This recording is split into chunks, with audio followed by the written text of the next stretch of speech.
Welcome to AFAX number one stop to entertainment and trending news. Former Nairobi Governor Mike Sonko shared his thoughts after Chiloba's family came out to clarify that their son was not gay at all. And I had shared with you guys that video, I believe, a day before yesterday. But basically, for those who might not be up to date, the family of the murdered LGBTQ plus activist Edwin Kiprotich, also known as Chiloba, appealed to Kenyans to refrain from spreading untrue information about him online. Now, they did an interview, specifically his cousin Godensia Tanui. She said that Chiloba was a God-loving man since his teenage years, contrary to the picture of an immoral person being painted on social media. She shared he was a boy with vision. He was a church leader at Segoit Primary School where he attended. At St. Francis Kimuron, he was even nicknamed pastor because he was a child of the church. Haya mambo ambayo tunasikia yakienea social media. Wakenya wenzangu, tafadhali muache kueneza mambo ambayo hamuna ukweli na ambayo si ya ubinadamu. Tunaumia kama familia. She also did dismiss those allegations that Chiloba was gay, putting out he was not. Those are things we are seeing on social media. He was a child of the church. He was baptized. He was a leader in YCS in high school. In university, he was a student leader. I don't think anyone can elect someone who does those things. Now, of course, there are netizens who have shared that perhaps the family is in denial. Perhaps they did not know what their son was doing on social media. He was an LGBTQ plus activist.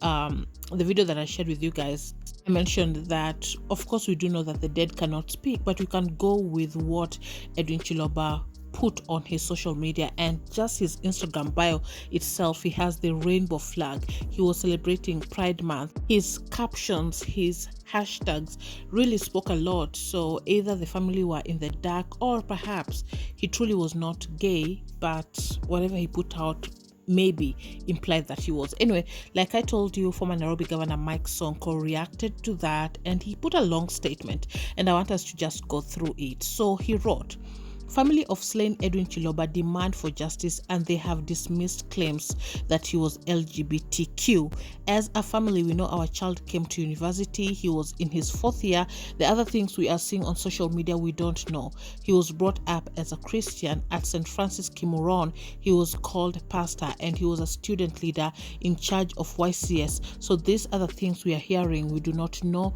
We are just seeing it online. We ask Kenyans to be fair to us, because nobody would want their child to be that way. We just want justice, and let him rest in peace." And that is a paste of the statement that the family had put out, shared by Nairobi Governor Mike Sonko as well.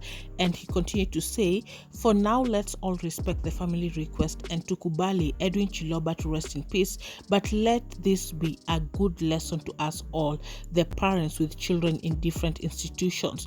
Watoto wetu wanaweza kuwa wazuri na nidhamu ya hali ya juu while we are with them at home na kanisani during vacation, but we don't know what they're doing out there wakiwa shule or campo. For this reason, and in my opinion, I can now see why the government came up with a proposal of abolishing boarding schools. Kama wazazi, ni jukumu letu sote to be checking on our children and monitoring them frequently wherever they are. Hii tabia ya kusema mtoto akifika 18 years ni grown up and mature awachiwe freedom ya kufanya vile anataka is not a good idea. I have personally differed with my own wife on several occasions over this until I gave up, and the lesson we got. My 2 daughters, I had a lot of hope in, got early pregnancies, and eventually made me one of the youngest proud grandfathers in the country with 4 grandchildren, 2 from each daughter, which I don't regret at all because it's nature and normal part of life. But we learned several lessons, and we're still parenting our children. Even when they are adults, we still have much hope in them and their siblings, including the adopted ones, behind them, who we are doing our best to educate and raise.